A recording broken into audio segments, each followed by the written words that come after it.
Halo, Assalamualaikum warahmatullahi wabarakatuh. Selamat datang kembali dalam channel kesayangan kita, Nazarul Yanis. Baik, apa kabar teman-teman semuanya? Saya harap teman-teman masih dalam keadaan yang sehat dan tetap semangat menjalankan aktivitas dimanapun teman-teman berada.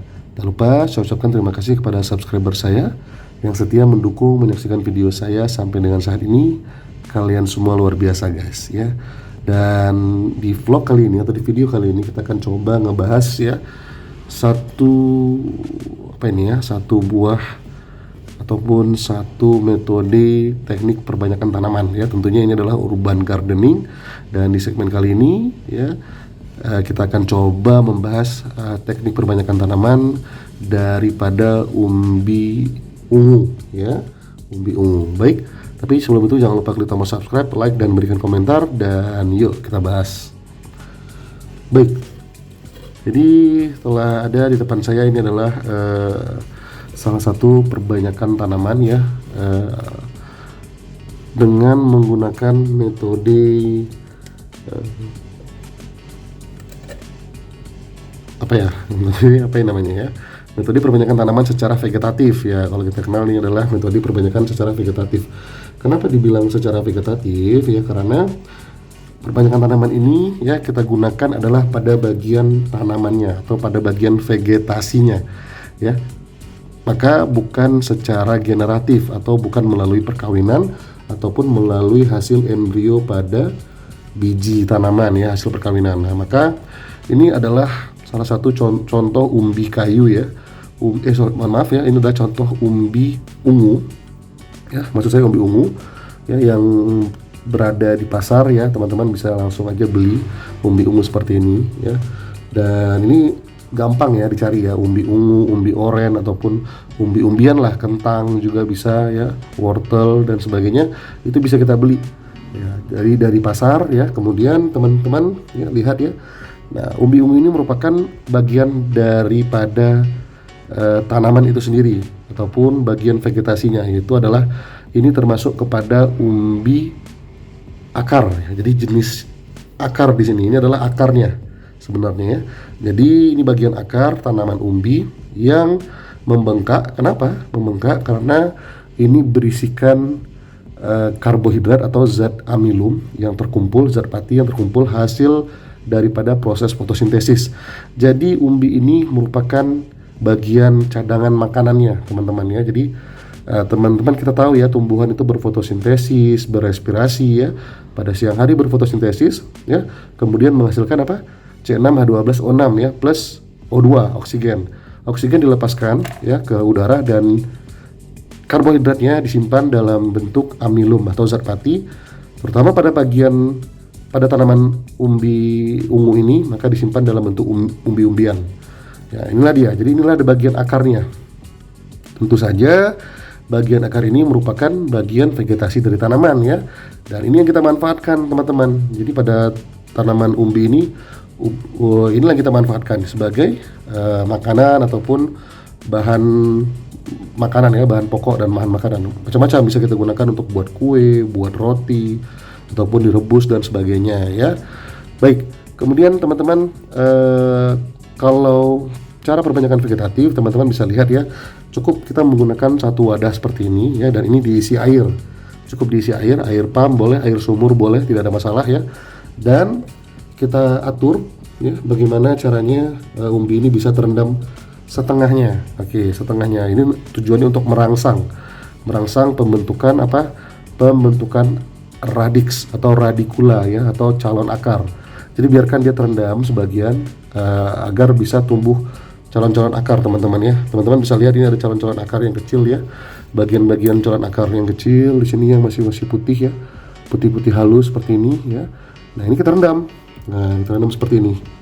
Oke, setengahnya atau boleh sepertiga ataupun seperempat boleh. Yang penting dia terendam sedikit saja, terendam itu sudah bisa mengaktifkan untuk merangsang untuk dia bertumbuh akar.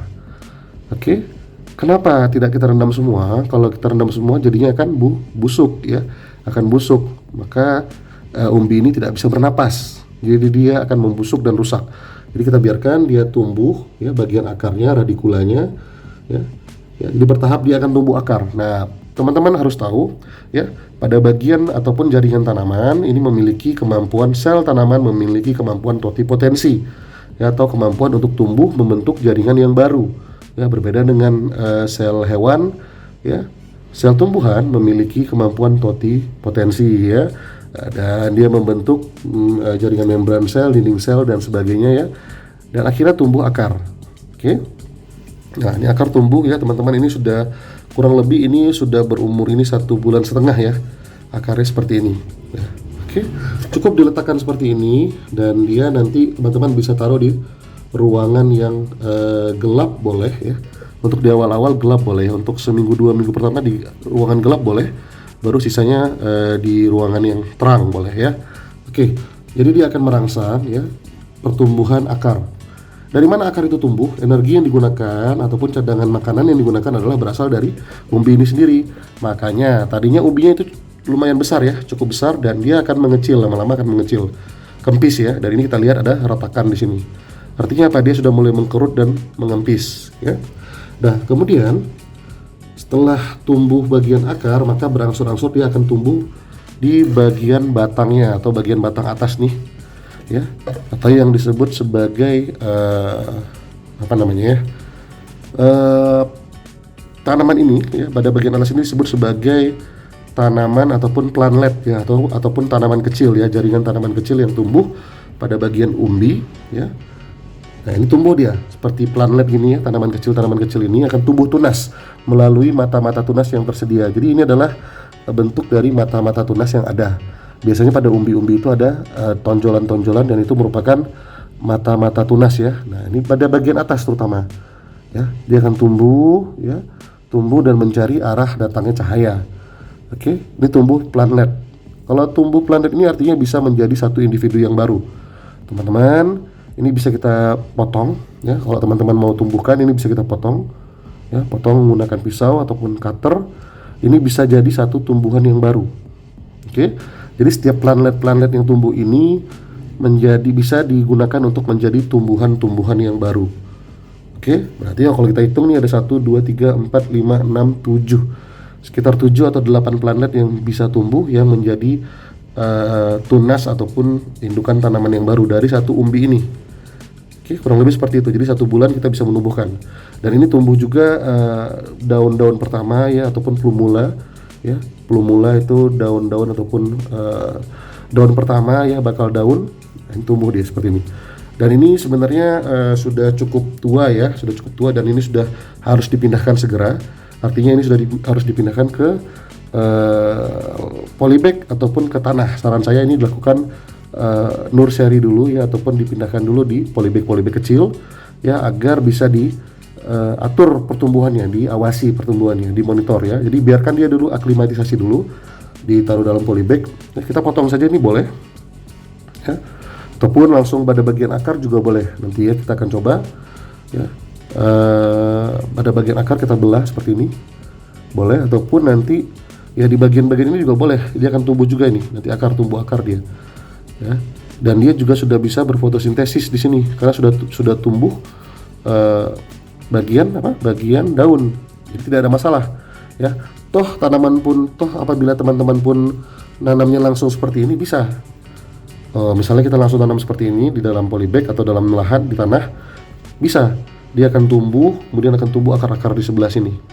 Ya, tetap dia akan menjadi tanaman yang baru ya, tanaman yang baru. Baru nanti dipisahkan juga boleh. Jadi tergantung kebutuhan. Jadi saran saya memang kalaulah teman-teman yakin ini bisa dipisahkan mata-mata tunasnya ini, ataupun kalau memang ragu ya ini tanam aja dulu ya.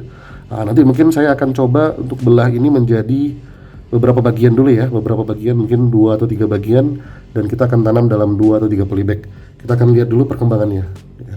Karena memang ini tentu saja ada yang juga udah kering ya. Ini kenapa kering? Ini biasanya karena memang sudah harus pindah tanam harusnya ini ya, bagian ini harus pindah tanam.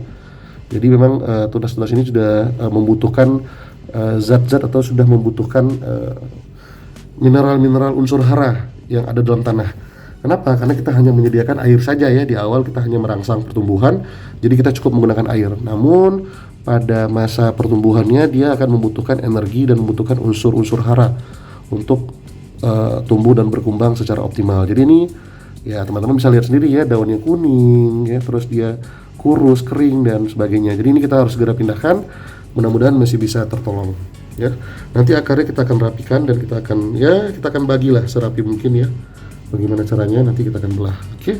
Jadi ini merupakan contoh perbanyakan vegetatif menggunakan umbi kayu, dan ini bisa teman-teman adaptasikan ya. Mungkin ada sisa-sisa umbi ataupun sisa-sisa kentang ya, ataupun wortel yang ada di rumah, ini bisa dimanfaatkan untuk ditanam kembali. Simple, nggak perlu ribet-ribet, dan tentu saja nggak perlu dari bijinya ya, nggak perlu disilangkan, dikawinkan dan sebagainya.